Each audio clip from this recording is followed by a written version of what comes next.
back to my channel, What Colorful Worlds. This video is going to be a mid-year check-in video. I got the idea from a Pictured Purpose, who I will link right up here. And what she did was kind of similar to book talks, of having like a mid-year book talk, but turning it into a mid-year check-in for all of the different coloring that I have done.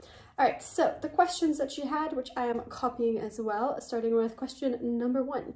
How many pages have you colored so far in 2024? Well, for me, I guess that depends on what you consider a page. Is a page a single side, or could you consider a double page spread as 2 pages? Personally, I like to consider a double page spread as 2 pages, not 1 page, just because the elements are sometimes so different from one side to the other side.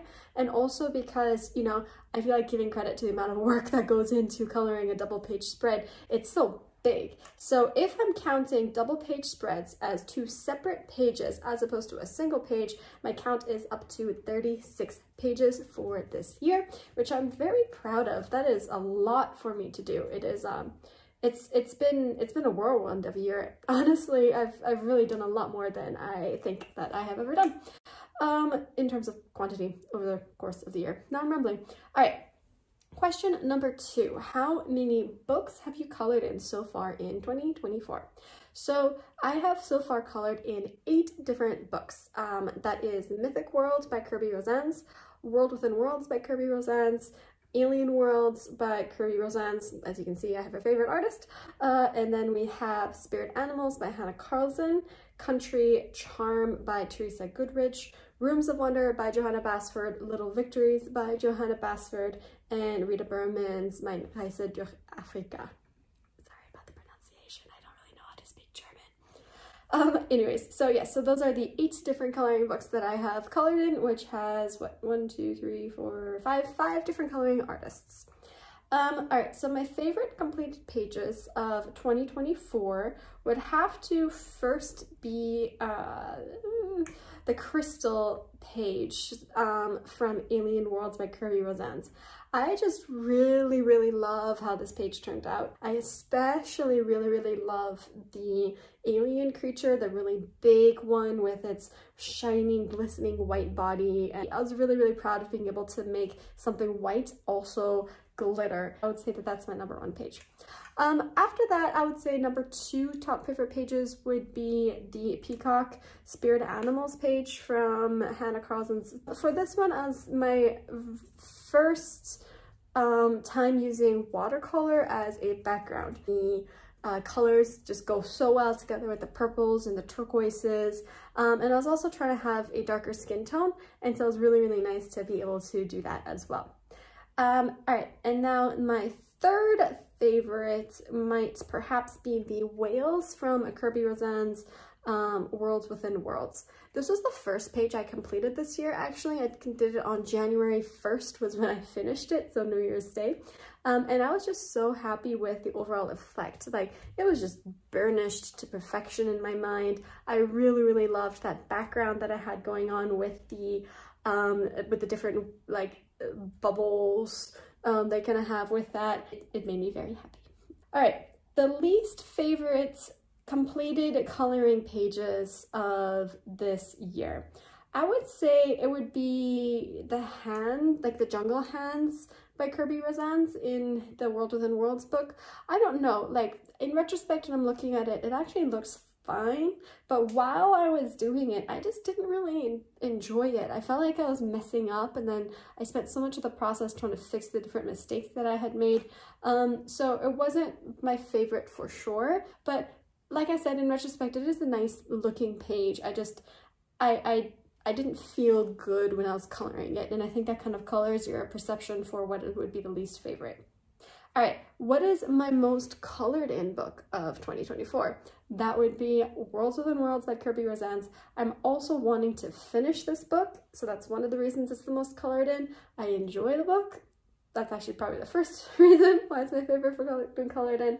And I'm a part of a lot of just different Kirby challenges. And so when you have a group that's dedicated to monthly Kirby challenges, it helps you also do more of those pages, especially if you have buddy colors who kind of egg you along to join in. All right, what is your most anticipated release for the second half of the year? I would say that would be Hannah Carlson's Christmas coloring book that's coming out in August.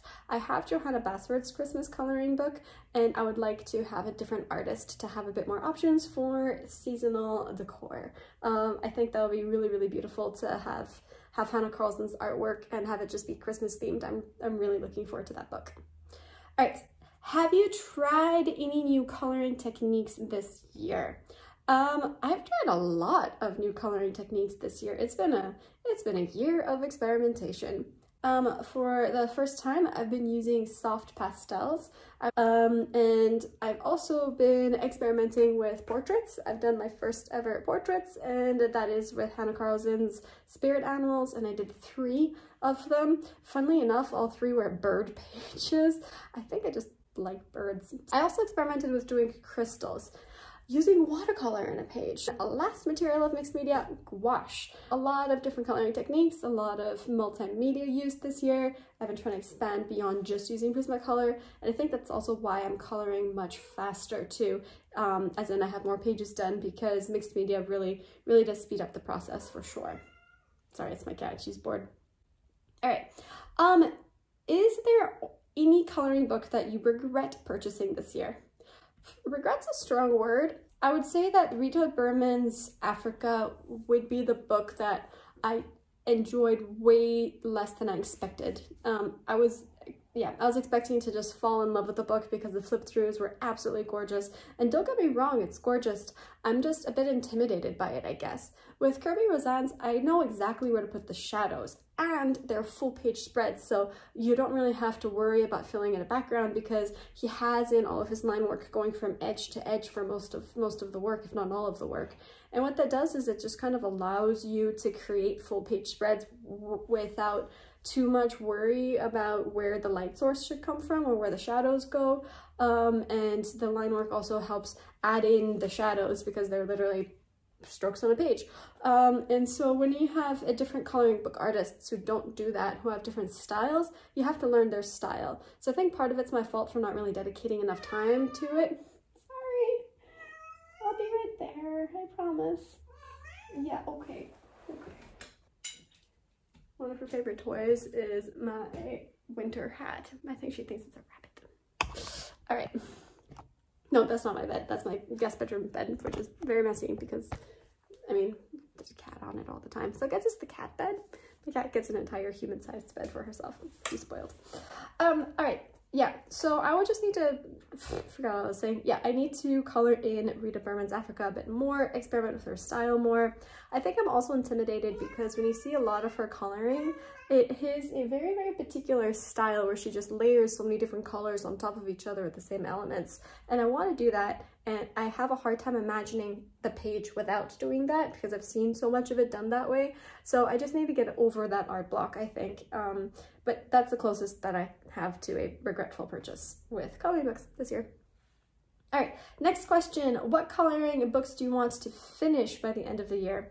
If it's not obvious, Kirby Rosan's World Within Worlds. I really doubt I'll be finishing it this year though. There is a lot to color in that particular book.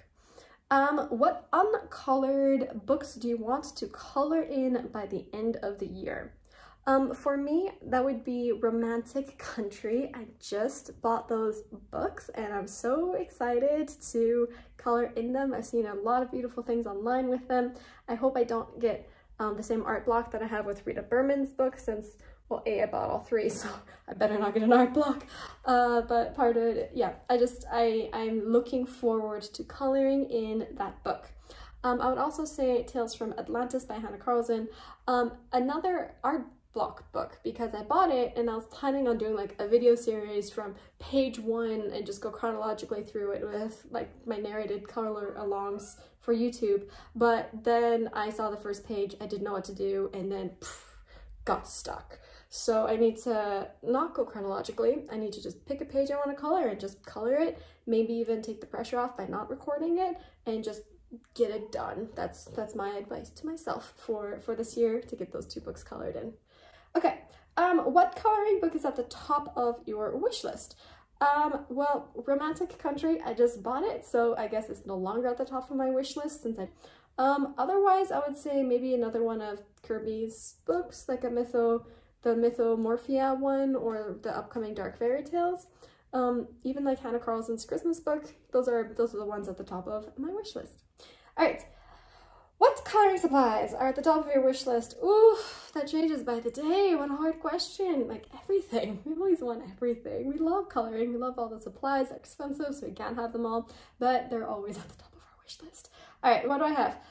The full set of polychromos is one of them. Like I said, I have the 36, and I would like to expand it to the full range so I can just dive right in with all the different colors and just explore that a bit more. Otherwise, I would say the Albrecht Dürer by Faber-Castell, the watercolor pencils. I think that could be really cool to explore watercolor as opposed to direct ink tints.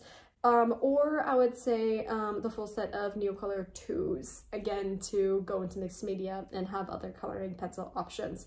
But here's the thing, like every time I imagine having a new art supply, I remember that I have a good enough equal replacement. So sometimes I say I want the full set of polychromos, and then I'm like, well, you already have the full set of Prismas, do you really need another pencil set? And you already have the 36, so just experiment with those more and fall in love with those first before you reinvest. Or things like, sure, I'll go for the full watercolor pencils, but I already have watercolor paint, I already have the Derwent tints, and so do I really need another water medium if I have one that already works?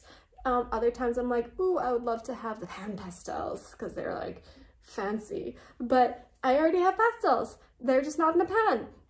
So I don't know, I have coloring book supplies at the top of my wish list, but I also know that I don't need them because a lot of the basics are already covered. So I'm trying to be economical here, but I'm being good. Okay, what pencils have you used the most this year? Prismacolor, since they're my only full set of pencils. I've been using the Derwent Inktense pencils a lot as well because I want to learn how to use them better, so those are coming in as my close second. Favorite adult coloring channels? Oh, there's so many wonderful ones online. I would say my top favorite would begin with Barbara Color. Barbara Color is so sweet and just so clear with her explanations, and I love watching her lives even if they're on replay because I still feel like I'm a part of the community. And like if I do manage to catch her lives live, I'm not actually coloring what she's currently coloring, in part because I sometimes don't have those materials, but I just feel like I'm in a room filled with colorists all coloring together. It just brings me so much joy to like color my own thing while watching her color in hers, and everyone's chatting in the chat. I love Barbara Color's community that she's created. So that's number one. Number two, I would say would be Color with Claire. I just love how she narrates things. I could listen to her talk forever, and I just find so much entertainment and calm when I listen to her talk. So Color with Claire, if you ever watch this, you have a fan. And then third, I would say would be Nico Simi. She has a very interesting art style, and you learn a lot from what she produces as well. And lastly would be Jen's Coloring Corner. She's trying to do the completed book of Seasons by Hannah Carlson, and she uses like mostly Prismacolor pencils with Neocolor 2s, and I just love her color combos, and she explains it pretty clearly and is really good at, like, if you ask her a question in the chat, she'll, as in if you ask her a question in the comments, she'll always respond, and that's very sweet of her to do. So I would say, yeah, those are my 4 favorite coloring book YouTubers. All right, and final question. What are my adult coloring goals for 2024? For this, I have multiple goals. Some of them has to do with coloring, some of them have to do with the coloring book channel. For coloring itself, I want to keep improving using multimedia and just try to get a better handle of the other materials that I have, and just keep improving at general mixed media. Even things like using gouache more. I've used it once. I would like to use it again. Second goal, I would say, would get more done with Worlds Within Worlds, trying to push that book to completion. It'll be great if I have a completed coloring book. I want to, I guess, get more comfortable with other coloring book artists and get over some of the art block that I have. So just get comfortable expanding into other artists and learn how to work with their line work, because as much as I love Kirby, I gotta experiment with other artists as well. He will always have my heart though. And I guess keeping the channel consistent. Like, it's hard to keep a YouTube channel consistent. I don't know how to edit. Like, I might be millennial, but I'm not techie very much. I'm trying, I'm learning. So yes, learn how to keep a channel more consistently and be encouraged with it. Try not to like get too sucked into it as well. Like, I want it to be a happy, positive space for me to just be creative, not just with what I create, but be creative with what I post online, without burning out from it or getting negative or feeling like I'm, you know, overly watching the views, right? Like, I don't want it to feel competitive and gross. I just want it to feel fun and something that I post online and let what will be, but what I need to do is be consistent and just keep posting. And yeah, and maybe figure out a better setup for some of my filming, especially of my face. This is like the only corner that is mostly private, except, you know, you can awkwardly see a bed in the corner sometimes, which I promise is not my bed. It's the guest bedroom / cat bed. Anyway, so there you have it. We have all of the recaps for this this year. I've enjoyed the questions. It's helpful to kind of reflect on it. So I encourage you to do that as well. Until next time, bye.